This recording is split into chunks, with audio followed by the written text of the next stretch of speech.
மக்கள் தீர்ப்பது. 40 வெல்லும். அதுதான் மக்கள் நிலைப்பாடு. அதாவது அந்த கொள்கை கூட்டணி ஏதோ நாங்கெல்லாம் ஒன்றும் கேட்கலைன்னாங்க. அவங்க எப்படி பேசுகிறாங்க, திரும்ப திரும்ப அதிமுக மேலே அவங்களுக்கு கோபமா என்னன்னு தெரியல. திரும்ப திரும்ப அவங்க என்ன சொல்கிறாங்கன்னா ஓல்டு பென்ஷன்லாம் சொல்கிறாங்க. பறிச்சது நீங்களா இல்லையா? சார் நீங்க ஏன் சார் அதுக்குள்ளவே இருக்கீங்க? இல்ல நீங்க சொன்னா நான் போயிரலாம்னு நினைச்சேன். அவங்க தான் ஆரம்பிச்சு விட்டாங்க. இல்ல நீங்க கூட்டணி வந்து நான் பேசுறேன். சப்ஜெக்ட் நம்ம நிறைய பறிச்சது யாரு? ஒரே ஒரு கேள்விதான். அதுக்கு பதில் சொல்லுங்க. ஒண்ணு ஓய்வூதிய நிதி தர முடியாதுன்னு பேசியாச்சு. ஓகே மேனிஃபெஸ்டோல சொல்லிருக்காங்க சார் பழைய ஓய்வூதிய திட்டம் அது முடியாதுன்னு சொன்னப்ப காங்கிரஸ் திமுக கூட்டணில மத்தியில இருந்து இவங்க எத்தனை முறை சார் பேசுறீங்க? கூட்டணி குறித்து நான் இல்ல நான் கேக்குறேன். திருக்கண ஒண்ணு இல்ல. இப்ப தமிழ்நாட்டுல நீங்க ஜெயிப்பதற்கான வலிமை இருக்குன்னு சொல்றீங்க, நம்பிக்கை வெளிப்படுத்துறீங்க, கூட்டணி இன்டாக்டா இருக்கு. இந்திய அளவுல தமிழ்நாட்டில் வேணா திமுக ஜெயிக்கலாம், மத்தியில எல்லாம் ஜெயிக்க முடியாதுங்கிற வர பார்வையை எப்படி பாருங்க? அதுக்கு முன்னால 2 விஷயம் சொல்றேன். அவங்க சொன்னாங்க நாங்க கூட்டணி கட்சியில பொறுத்தவரை வந்தா வாங்க இல்லைன்னா போங்க அப்படின்னு தான் சொல்லுவாங்க. 2014 எங்களுக்கு அந்த வரலாறு இருக்கு. ஒரு நிமிஷம். இப்போ அதுதான் அதிமுகவினுடைய ஸ்டாண்டான்னு கேட்குறேன். இப்போ இவங்க சொன்னாங்கல்ல, அதைத்தான் எடப்பாடி பழனிசாமியும் சொல்றாரு, வந்தா வாங்க வரலைன்னா போங்க. அதுதானா அவங்க ஸ்டாண்டு? இல்ல நீங்க கேட்ட கேள்வி என்ன? திமுக கூட்டணி வந்தாதானா உங்களுக்கு நீங்க அதனால சொல்றேன் நாங்க போய் நாங்க சொன்ன செதறும் அந்த கூட்டணி போய் இந்த செதறும் சொல்றதே தவிர இந்த கூட்டணியில் இருக்க கட்சிகளுக்கு இடையே கருத்து வேறுபாடு. அப்ப மார்க்சிஸ்ட் விரும்புகிறதா? வாங்க கதவுகள் திறந்திருக்கிறது. மார்க்சிஸ்ட் விரும்புகிறதா? வாங்க எங்க கூட்டணி திறந்தா இருக்கு. தாராளமா வரவேற்கிறேன். நியூஸ் 18ல நான் சொல்றேன். வாங்க ரெடியா ஆர்வமா இருக்கீங்க அண்ணா வாங்க. வீடு திறக்க கூப்பிட்டா போகலாம், சுடுகாடு திறக்க கூப்பிட்டா 5 வருஷம் என்ன நிலைப்பாடு? தமிழ்நாட்டே சுடுகாடா? 30,000 கோடி சார் வாயே திறக்கல சார். நிதி அமைச்சரே சொல்றாரு சார் 37 குழு அமைச்சாங்க சார், ஒரு குழு அறிக்கையும் தாக்கல் பண்ணல சார். என்ன சார் நம்ம போட்டு கொடுத்துட்டோம்? இதான் கம்யூனிஸ்டுகளோட வரலாறு. விவாதம் முடிஞ்சதுக்கு அப்புறம் கூட அழைப்பு விடுங்க, டிஸ்கஷன் முடிச்சிரும். கொஞ்சம் வெயிட் பண்ணுங்க. இன்னும் 2 பேர் இருக்காங்க சசிரேகா, கொஞ்சம் அமைதியா ஒரு உரிமையை மீட்க முடியுதா? மீட்க வேணாம், கொஞ்சம் ஒத்துழைப்பு கொடுங்க சசிரேகா. கனகராஜ் ஆட்சி லட்சணம் சொன்னா சார் பயந்துறாரு. பயப்படலாம் இல்ல, பல்ல புடுங்கினா கூட ஒரு ஏஎஸ்பி அப்படி பண்ணிட்டாருன்னா கூட பயந்து போய் 17 வயசு பெண்ணுக்கு வன்கொடுமை நடக்குது சார் எம்எல்ஏ வீட்லயே. என்ன சார் நம்ம பேசிட்டோம்? என்ன சார் இருங்க கொஞ்சம் இருங்க சசிரேகா, விமன்ல வந்து இன்னும் 3 பேர் இருங்க. அசோக் எங்க சரி இருங்க, இல்ல இருங்க சசிரேகா, ரன்னிங் கமெண்ட் கொடுத்தா ஷோவே நடத்த முடியாது. கொஞ்சம் அமைதியா இருங்க. இருங்க அமைதியா இருங்க. கனகராஜ் அசோக் எங்க சார் இது வரைக்கும் காணோம். மணிப்பூர் சம்பந்தமா ஒரு வார்த்தையாவது பேசுனாங்களா?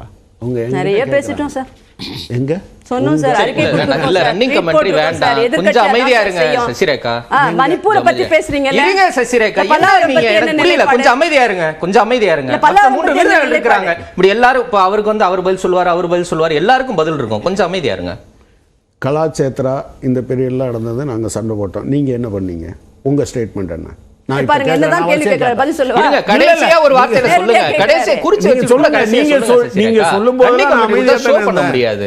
ஓகே, நீங்க இப்ப கேட்டீங்க தமிழ்நாடு வேணா இப்படி இருக்கலாம், ஆல் இந்தியா லெவல்ல எல்லா நேரத்திலும் கட்சிகளின் கூட்டணி தான் ஜெயிக்கும் அப்படிங்கிற கணக்கெல்லாம் இல்லை.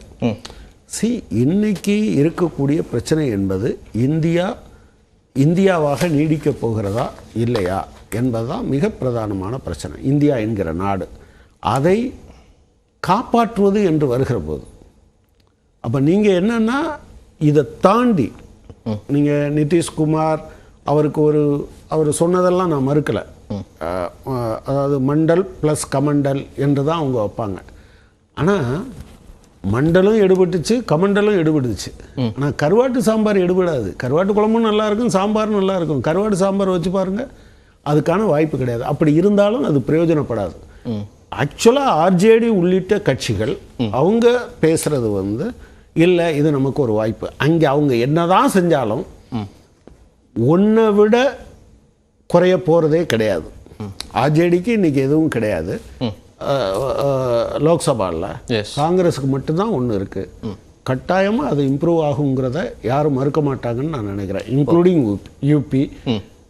நீங்கள் வந்து ராஜஸ்தானோ மத்திய பிரதேசோ பழைய நிலைமையே அவங்க வந்து கொண்டு வர முடியாது. மகாராஷ்டிராவும் அதுதான் நிலைமை. இந்த பின்னணியில் உறுதியாக நீங்கள் என்ன பார்த்தீங்கன்னாலும் சரி, இந்தியா கூட்டணியினுடைய வெற்றி தவிர்க்க முடியாது என்கிற நிலைமையிலிருந்து தான் அதை பார்க்க முடியுமே தவிர நீங்க என்ன பார்த்தீங்கன்னாலும் இவங்களுக்கு ஆன்டி இன்கும்பன்சி இருக்கும், அவங்களுக்கு இருக்கும். அதனால தான் அவங்க வந்து தோல்வியை சொல்றதுக்காக, தோல்வியிலிருந்து எப்படியாவது மீண்டு விடலாமா என்பதற்காகத்தான் நிதிஷ் அழைக்கிறாங்க, ராமரை அழைக்கிறாங்க. ராமர் அழைச்ச பிறகு இன்னொரு கூட்டாளி இருந்தா நிதிஷ்னு சேர்த்துக்கிறாங்க. அதுதான் இங்க இருக்குது. நன்றி. திரு ரமேஷ் சேதுராமன், உங்களுடைய நிறைவு கருத்து. சார் வந்து இந்த உதாரணம் அழகா சொன்னாரு, கருவாடு சாம்பார் அப்படின்னு ஏதோ சொன்னாரு. அதை விட இந்த இந்தி கூட்டணி அப்படின்னு பார்த்தோம்னாக்க அந்த இந்த பேரை நீங்க இப்படி சொல்லாதீங்க திரு ரமேஷ். ஏன் சார் ஐஎன்டிஏ கூட்டணி? சரி, உங்களுக்காக நான் தெரிஞ்சுக்கிறேன். இல்ல அதுல ஐஎன்டிஏ கூட்டணி involves a principle. It involves a principle. Principle இருக்கு. பிரின்சிபலுக்காக தப்பான பிரின்சிபல் வச்சுக்கிட்டு அதே மாதிரி இது தப்பான பிரின்சிபல் இல்ல.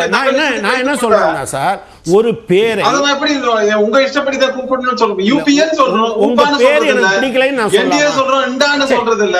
இல்ல உங்க பேரை நான் வேற மாதிரி கூப்பிடலாமா? அது சரியில்லை இல்ல. சரி, ஓகே, பண்ணாதீங்க. Ramesh Sethuraman, okay okay okay. பாஜக என்ன சொல்லுதோ அதே விஷயத்தை ஸ்டாண்டர்ட் நீங்க எடுக்கிறீங்க. உங்களுக்கு விமர்சகர் நீங்க போட்டுக்காதீங்க. அது கூட ஒரு கருவாட்டு சாம்பார்னு சொல்லுவேன் நான். சரி, நீங்க விமர்சகர் நீங்க